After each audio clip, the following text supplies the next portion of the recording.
शुरू करते हैं 7th चैप्टर का सेकंड पार्ट जो था हमारा conservation of plant and animal. तो इसकी कुछ इंपॉर्टेंट टर्म्स थी जो अभी डिस्कशन करना बाकी है, तो इसको हम अभी सेकंड पार्ट में डिस्कस कर लेते हैं वन बाय वन। तो चलिए स्टार्ट करते हैं।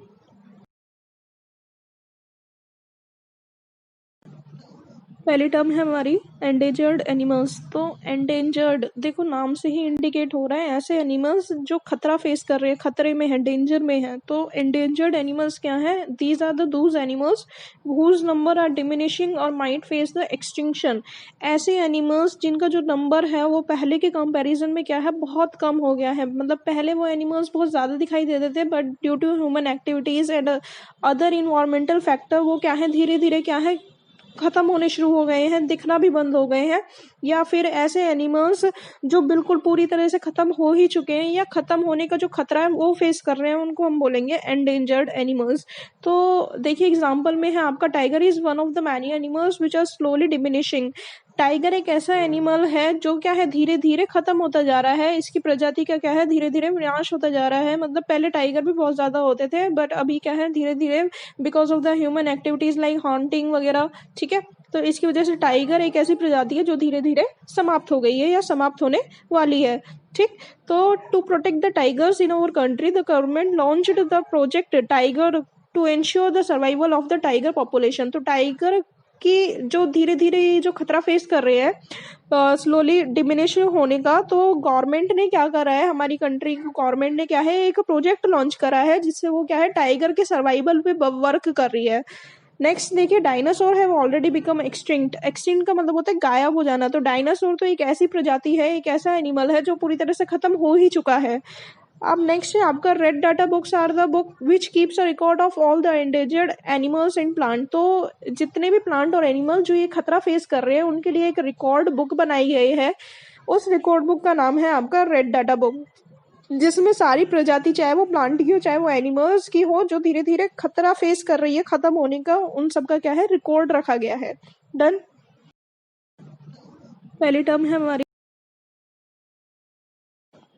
नेक्स्ट टर्म आती है आपकी इकोसिस्टम। तो इकोसिस्टम क्या है, एक ऐसा सिस्टम जिसमें आपके लिविंग कंपोनेंट भी होते हैं और नॉन लिविंग कंपोनेंट भी होते हैं। ठीक है, तो इकोसिस्टम की बेसिक डेफिनेशन क्या हो गई कि it is a combination of living and the non living component of the environment. Environment के लिविंग और नॉन लिविंग कंपोनेंट मिलके जब एक सिस्टम फॉर्म करते हैं उसको हम बोलते हैं इकोसिस्टम। तो इकोसिस्टम में आपके लिविंग थिंग भी होंगी और नॉन लिविंग थिंग भी होगी। जैसे आपका एग्जाम्पल है, अब लिविंग थिंग की बात कर लेते हैं। लिविंग थिंग जैसे आपके हो गए plant, animals, micro organism, human beings even. और जो आपके नॉन लिविंग कंपोनेंट हो गए वो आपका हो गए जैसे वाटर, सॉइल, क्लाइमेट, ये सब आपके नॉन लिविंग कंपोनेंट। तो देखिए फॉरेस्ट, फॉरेस्ट क्या है, एक तरह का आपका इकोसिस्टम है जिसमें आपके प्लांट्स और एनिमल्स भी रहते हैं और जिसमें आपके वाटर, सॉइल, ये सब चीज़ भी रहती हैं। तो फॉरेस्ट एक तरह का क्या है, आपका ecosystem, living and the non living system का कॉम्बिनेशन। नेक्स्ट टर्म आती है आपकी, नेक्स्ट टर्म है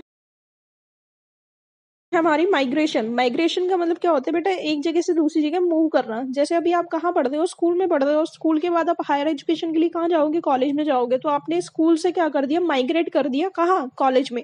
तो एक जगह से, स्कूल से जब आप कॉलेज में गए तो उसको क्या बोलते हैं, आपका माइग्रेशन हुआ है। ठीक, ऐसे ही प्लांट और एनिमल्स भी क्या है, एक जगह से दूसरी जगह क्या करते हैं, वो भी माइग्रेट करते हैं in search of food, water, shelter, जहाँ पे उन्हें प्रॉपर इन्वायरमेंट मिल सके कि उस इन्वायरमेंट में वो सरवाइव हो सके।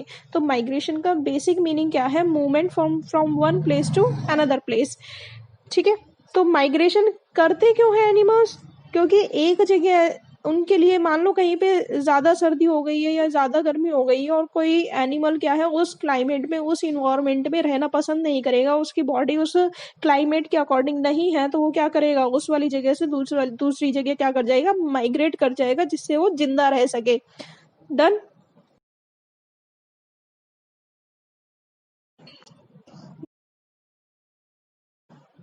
नेक्स्ट टर्म है हमारी रिसाइकलिंग ऑफ पेपर।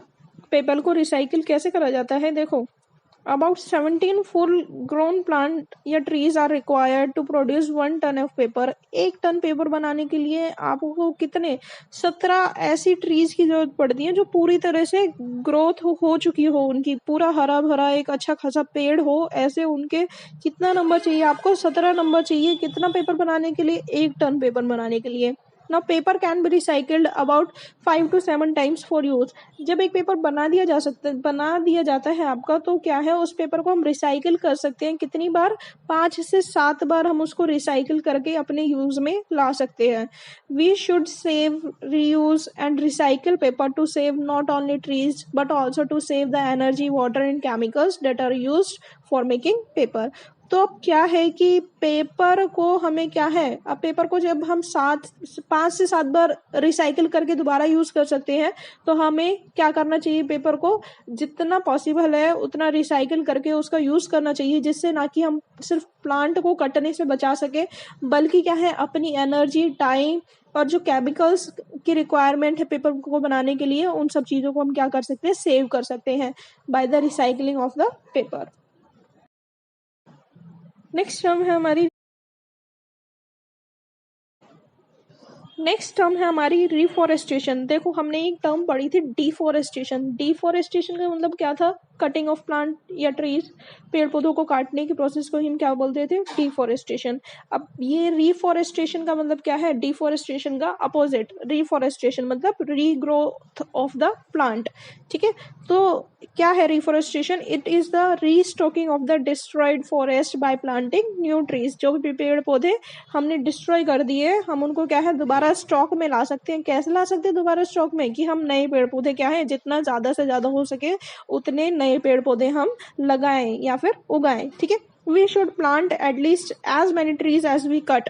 हमें क्या है, जितने पेड़ पौधे हम काट रहे हैं उतने ही पेड़ पौधे क्या है, हमें दोबारा लगा लेने चाहिए, दोबारा उनका प्लांटेशन कर देना चाहिए। We have already caused a lot of damage to our forest. हम पहले ही अपने फॉरेस्ट को क्या है, बहुत ज्यादा नुकसान पहुंचा चुके हैं। If we have to regain our green wealth, reforestation is the only option. अगर हमें दोबारा क्या है, हरा भरा इंडिया चाहिए, ठीक है, तो हमें क्या है, दोबारा जितना पॉसिबल हो जितना ज्यादा पॉसिबल हो सके क्या है, पेड़ पौधों को लगाना है, उनको क्या है, रिफॉरेस्टेट करना है। डन। यहाँ पे आपको ये चैप्टर खत्म होता है। Chapter 7 that is conservation of plant and animal, दोनों वीडियोस, पार्ट 1 ये आपका पार्ट 2। ठीक है, तो इस वीडियोस को ध्यान से देखो, सुनो, अच्छे से समझो चैप्टर को। हम नेक्स्ट चैप्टर डिस्कस करेंगे आगे वाली वीडियोस में। टिल देन पढ़ाई करते रहिए। Thank you. नेक्स्ट टर्म है